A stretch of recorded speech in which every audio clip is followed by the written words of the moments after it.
They say family businesses are built on trust. But sometimes what they're really built on is a quiet woman who never gets the title, never gets the credit, and one day gets handed a public humiliation instead. This is Buffy Myers.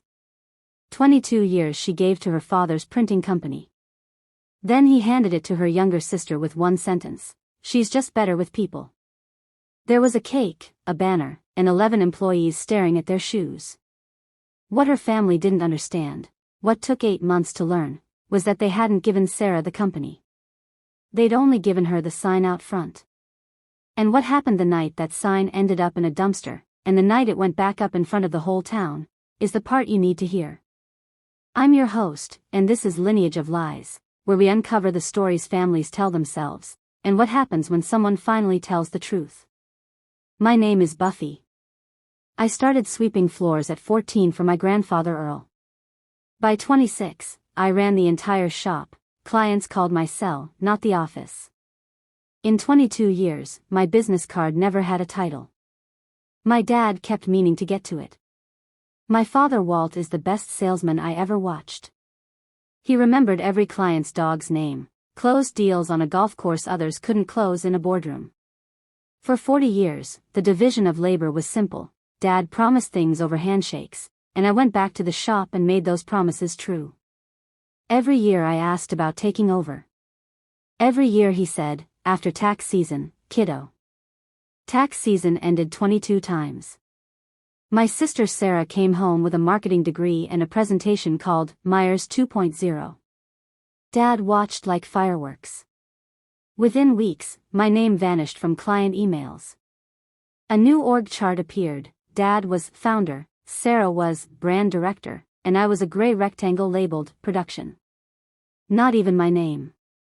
Friday, April 11, 2025. Dad called everyone onto the shop floor. There was a sheet cake, a banner, my mother with her hands folded. Dad got misty about 56 years of Myers Incorporated, then said, cheerful as a weather report, "Starting June 1st, I'm handing the keys to Sarah." Every head turned to me. I asked the only question that mattered: who's running operations? My father waved his hand. "Oh, we'll figure that out. Sarah's the right fit. She's just better with people." 22 years of 2 a.m. press runs, beaten by a word cloud. Sarah announced a rebrand, new logo, new name, because Myers Print and Graphics sounds dusty. Somebody cut the cake. I stood in the middle of my life's work while people ate frosting, and something in my chest went quiet, like a press powering down. I didn't yell. I packed my desk in 20 minutes, left every client file and password neatly labeled, hung my keys on the nail, touched my grandfather's Heidelberg press once, and drove home. 7 days. That's all gravity needed. Hartwell Regional Medical Center called. Their purchasing director, Carl Hutchkins, sat through Sarah's slide deck about brand refresh. He asked who handles turnaround when a press goes down at 10 p.m. Sarah answered, "We're building an exciting new team structure." Carl closed his folder.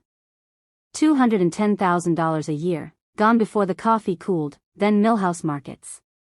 Sarah called my proofing checklist a legacy bottleneck. The first circular without me printed the wrong prices. 9 stores honored the mistakes. Millhouse pulled the contract. By the end of April, I sat with a calculator. The math had a hole you could drive a truck through. Then the phone lit up. My mother: "Things are a little chaotic, sweetheart." Dad: "We need you to straighten out production." Dad again, voice cracking: "Be the bigger person." Notice what none of those messages contained: an apology. My name. They weren't calling their daughter. They were calling a part that had fallen off the machine. Sunday lunch, the good dishes. The offer: help from home, no title, no announcement, just until Sarah finds her rhythm. I said no. That won't work for me. Sarah leaned in, genuinely confused. "Buffy, come on. I'm better with people. You're better with machines." I stood up. The machines have never once lied to me. Nobody followed me out. Mid-May, Sarah threw a launch party for the new brand, Solstice Print Company. I wasn't invited. Driving past that night, my headlights caught the dumpster.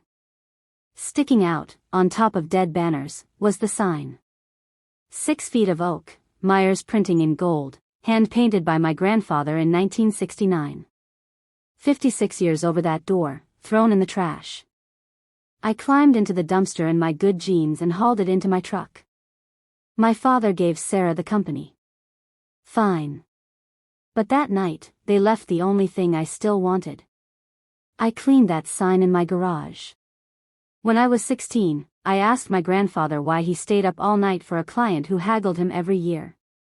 He didn't look up from the press. You can't print a promise, kid.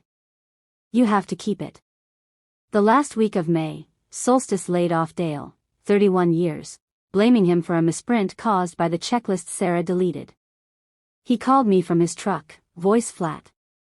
That's when standing clear stopped being neutral. I asked him, Dale, if I did something stupid, would you do it with me? He didn't ask what. When do we start? I rented a closed hardware store. Wrote the rules at my kitchen table: never call a Solstice client, never say a bad word about my family in public, my name on everything, the lease, the loan, the sign over the door. I registered the business, Myers Printing Company. My name. My grandfather's name. The name my sister threw in a dumpster. Dad called that evening. You're using our name to punish me. It's my name too. You threw it away. I picked it up. It was in the dumpster. His lawyer's letter arrived on expensive paper. I laughed. The letter died quietly. We opened on a Monday, no launch party, starting with church bulletins and funeral programs, the least forgiving kind of printing, because a funeral doesn't reschedule for a paper jam. The phone began to ring. I never made a single call. They found us through the oldest technology in Indiana, people talking. In late August, Carl Hutchkins parked outside. Nice bones.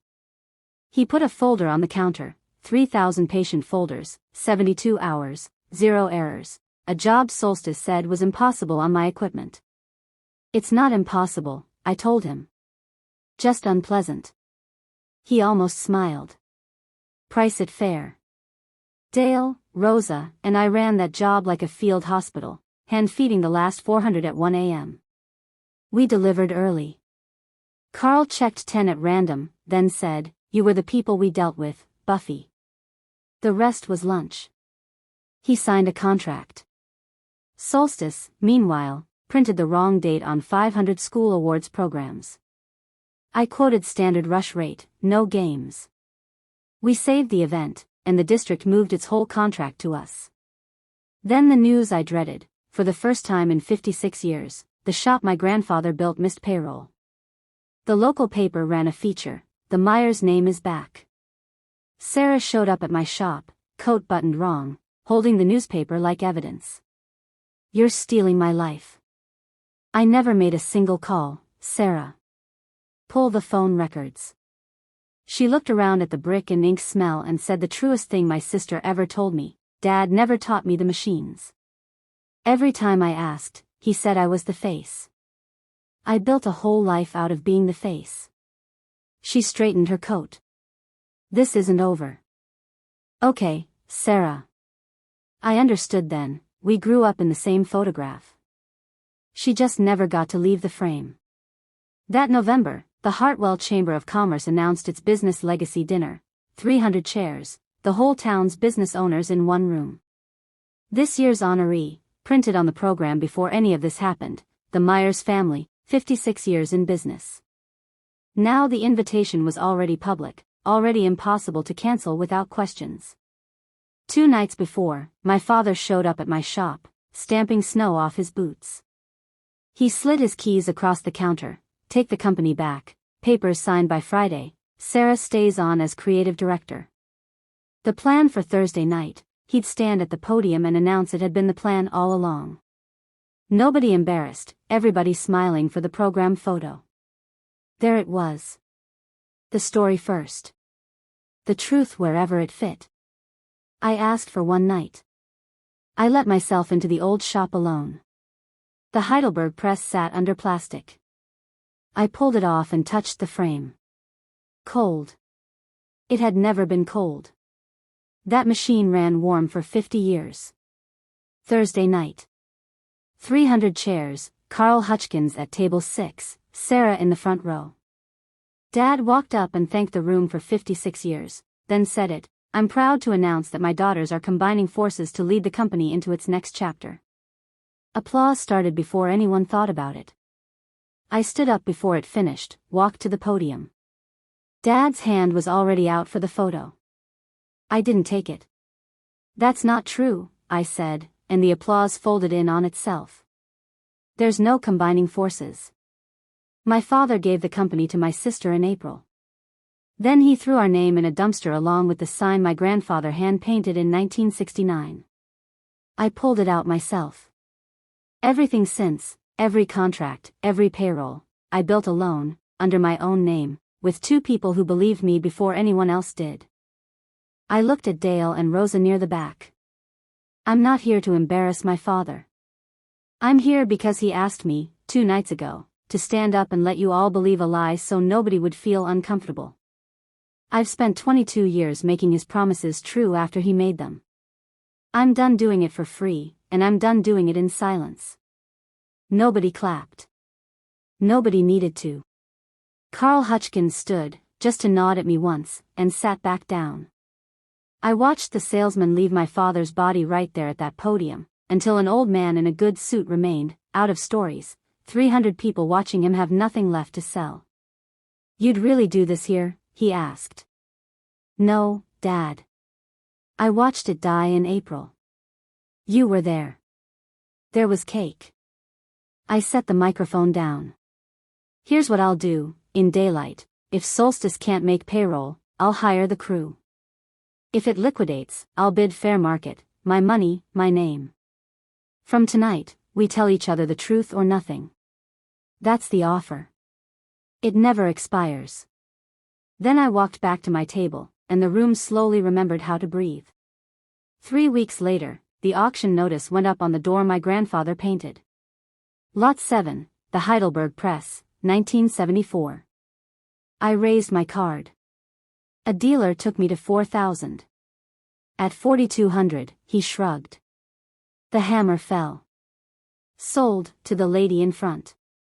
My father stood beside the press, palm flat on the frame. "Earl would have hired you before he ever hired me." I folded the receipt. "I never made a single call, Dad. But I'm glad you finally did." We stood together, one hand each on that cold machine, neither of us ashamed. It's May 2026. The Heidelberg runs. I bolted my grandfather's oak sign, gold restored, over my own front door, Myers Printing. Hartwell signed the full contract. Rosa has dental. Sarah is thriving, building brands. She asked me to print her business cards, letterpress, and sent back a photo with no caption. Between sisters, that's a treaty. My parents come by on Saturdays. Once I saw Dad touch the bottom edge of the oak, just his fingertips, the way you'd touch a headstone. My whole life, that machine ate the truth and printed something prettier. But for the first time, the smooth story and the true one came off the press identical. At this address, Myers keeps the promises. Says so right over the door, in my grandfather's own hand. That was Buffy Myers and the sign in the dumpster, a woman who stopped being the invisible backbone and built her story in daylight, out loud, in front of everyone who needed to hear it. If someone you love is still waiting for a seat that will never be set for them, send them this story. And if you've ever had to build something from what somebody else threw away, hit record on your own comeback, and tell me in the comments, what would you have done when those keys slid across the counter? This is Lineage of Lies. Subscribe for more stories about the quiet ones who finally stand up.